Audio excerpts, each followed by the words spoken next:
Hello दोस्तों, मैं दीपा मेरा स्वागत करती हूँ आप सभी का यथार्थ हिंदी एजुकेशन क्लासेस में। और हिंदी साहित्य इतिहास लेखन परंपरा के बारे में हम पढ़ रहे थे, जिसमें पहले की क्लास में कासा दत्तासी के ग्रंथ के बारे में, मौलवी करीमुद्दीन के ग्रंथ के बारे में पढ़ा। उससे आगे आज पढ़ेंगे हम शिवसी सेंगर के इतिहास ग्रंथ के बारे में, शिवसी सरोज के बारे में। तो चलिए स्टार्ट करते हैं अपनी क्लास को। कुछ महत्वपूर्ण बिंदु आपके लिए मैं लेकर आई हूँ। इसमें देखिए, जो हिंदी साहित्य इतिहास लेखन की परंपरा में अगला ग्रंथ आता है वह आता है शिवसिंह सेंगर की रचना शिवसिंह सरोज, जो कि हिंदी साहित्य के इतिहास लेखन से संबंधित है।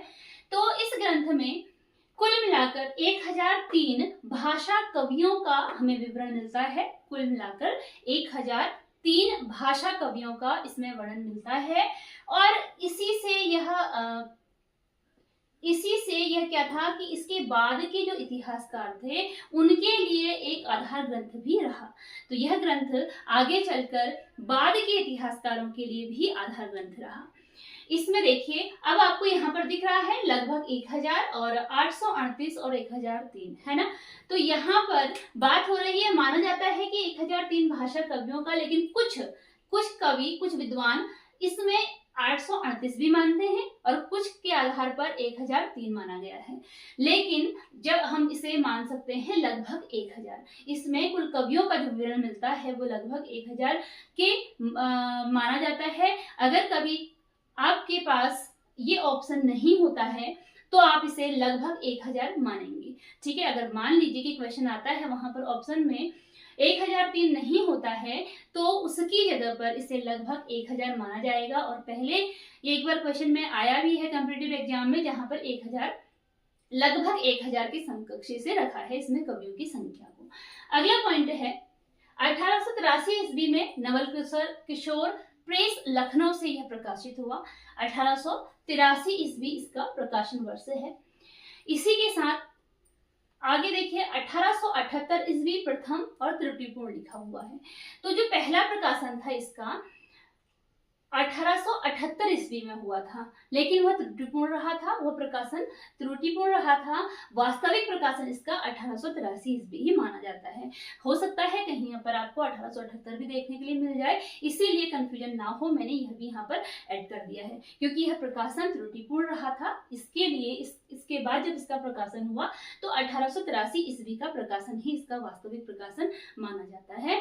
अगला पॉइंट है कि इसके पूर्वार्ध में 838 कवियों के रचनाओं के नमूने और इसके उत्तरार्ध में 1003 कवियों का जीवन परिचय मिलता है।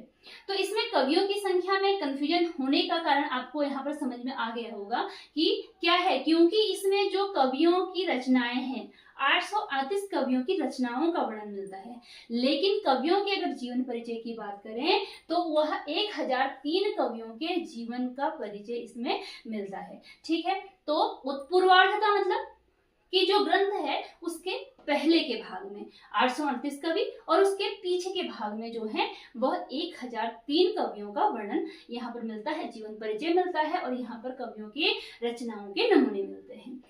अगला है कि वर्णानुक्रम पद्धति का प्रयोग किया गया है। वर्णानुक्रम पद्धति वही है जो कि वर्ण के आधार पर लिखी जाती है, जैसे पहले क वर्ण, फिर ख वर्ण, फिर ग वर्ण, फिर घ वर्ण। ठीक है, तो इस वर्ण के आधार पर लिखे गए हैं। और अगर इसकी भाषा की बात करें तो भाषा इसमें छूट गई है, तो भाषा इसकी है हिंदी। यह जो ग्रंथ लिखा गया है यह हिंदी भाषा में लिखा गया है। ठीक है, इस ग्रंथ की जो भाषा है वह है हिंदी भाषा में लिखा गया ग्रंथ है।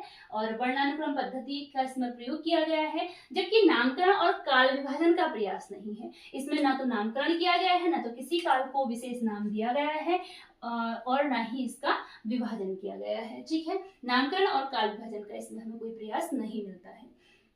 अगला पॉइंट आता है कि इस ग्रंथ को हिंदी साहित्य के इतिहास लेखन का प्रस्थान बिंदु कहा जाता है। प्रस्थान बिंदु कहा जाता है, जैसा कि हमने पहली लाइन में पढ़ा कि इसी से यह बाद के इतिहासकारों के लिए क्या बन गया था, आधार ग्रंथ बन गया था, कि जो इतिहास लिखा गया बाद के इतिहासकारों के द्वारा, जो हिंदी साहित्य का इतिहास लिखा गया, इसको आधार बनाकर यहाँ से सहायता लेकर वह लिखा गया था। तो इसीलिए इसे प्रस्थान बिंदु भी कहा जाता है। अगला पॉइंट है कि हिंदी साहित्य का इतिहास लिखने का प्रयास करने वाला प्रथम भारतीय। तो हिंदी साहित्य का इतिहास लिखने वाले लिखने का प्रयास करने वाले ये क्या है, पहले भारतीय हैं जिन्होंने की हिंदी भाषा का साहित्य का इतिहास लिखने का प्रयास किया था। हिंदी भाषा में लिखा गया हिंदी साहित्य का प्रथम इतिहास, और उसी के साथ ही क्या है, देखिए हिंदी भाषा में लिखा गया है हिंदी साहित्य का पहला इतिहास, जो कि हिंदी भाषा में लिखा गया। इससे पहले जो गार्सिया पासी ने लिखा था वो फ्रेंच भाषा में लिखा था। आगे है, देखिए यहाँ पर एक नोट है विशेष कि भाषा काव्य संग्रह एक ग्रंथ मिलता है हमें, भाषा काव्य संग्रह, जिसका प्रकाशन 1873 ईस्वी है और इसके रचनाकार महेश दत्त शुक्ल हैं। अब इसे यहाँ पर ऐड करने का कारण केवल यह है कि कुछ विद्वानों के द्वारा भाषा काव्य संग्रह, जो कि महेश दत्त शुक्ल की रचना है, इसे भी हिंदी साहित्य का, हिंदी भाषा का प्रथम इतिहास ग्रंथ माना जाता है। ठीक है, क्योंकि ये पहले का है, इसका प्रकाशन 1873 है, जबकि उसका प्रकाशन वर्ष 1883 है। काफी अंतर है इसमें समय का, लगभग 10 साल का अंतर है। तो देखिए, अब इसको कुछ विद्वानों ने अस्वीकार किया है। इसका कारण यह है कि हम जो पढ़ रहे हैं वो इतिहास लेखन की परंपरा पढ़ रहे हैं, जबकि यह इतिहास लेखन की परंपरा से नहीं जुड़ा है, यह इतिहास लेखन से संबंधित ग्रंथ है। तो दोनों में अंतर है कि ये परंपरा को लेकर चल रहा है, लेकिन यह क्या है, एक ग्रंथ की बात कर रहा है, जिसके कारण इसे बहुत सारे विद्वानों ने अस्वीकार किया है। अगला पॉइंट आता है कि सामग्री को एकत्रित करने का सराहनीय प्रयास। हिंदी साहित्य के इतिहास लेखन में शिव सिंह सेंगर ने जो सामग्री एकत्रित की है, एक सराहनीय प्रयास है, यानी कि बहुत अच्छा उन्होंने प्रयास किया है, क्योंकि उन्होंने कवियों के जीवन परिचय को भी दिया है और उनकी रचनाओं के नमूने भी दिए हैं और उसके जीवन परिचय को भी दिया है। अगला आता है, देखिए अब है आचार्य शुक्ल जी ने इसे क्या कहा है, आचार्य शुक्ल जी ने इसे व्रत संग्रह कहा है। ठीक है, आचार्य शुक्ल जी ने इसे व्रत संग्रह कहा है, इसे इतिहास ग्रंथ नहीं माना है, इसे मात्र व्रत संग्रह कहा है।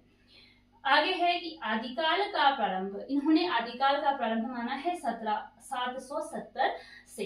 ठीक है, विक्रमी संवत 770 से शिव सिंह सेंगर जो है वह आदिकाल का प्रारंभ मानते हैं, और इनके द्वारा जो हिंदी का प्रथम कवि स्वीकार किया गया है वह स्वीकार किया गया है पुष्प दंत को। ठीक है, शिव सिंह सेंगर के द्वारा हिंदी का प्रथम कवि पुष्प दंत को स्वीकार किया गया है, जबकि हम देखते हैं कि अलग अलग साहित्यकारों के द्वारा, अलग अलग विद्वानों के द्वारा, इतिहासकारों के द्वारा अलग अलग लेखकों को हिंदी साहित्य का, हिंदी का पहला कवि स्वीकार किया गया है। यहाँ हमने पढ़ा जो पुष्पदंत आता है, पुष्पदंत आता है, यह शिव सिंह सेंगर के द्वारा स्वीकृत पहला हिंदी का कवि है। ठीक है, इन्होंने हिंदी का पहला कवि माना है।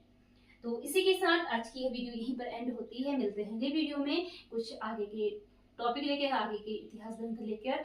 आई होप कि आपको वीडियो यूजफुल लगी होगी, और मैंने अपनी ओर से पूरा प्रयास किया है कि आपको समझ में आए। अगर चैनल पर नए हों तो चैनल को सब्सक्राइब जरूर कीजिएगा। धन्यवाद।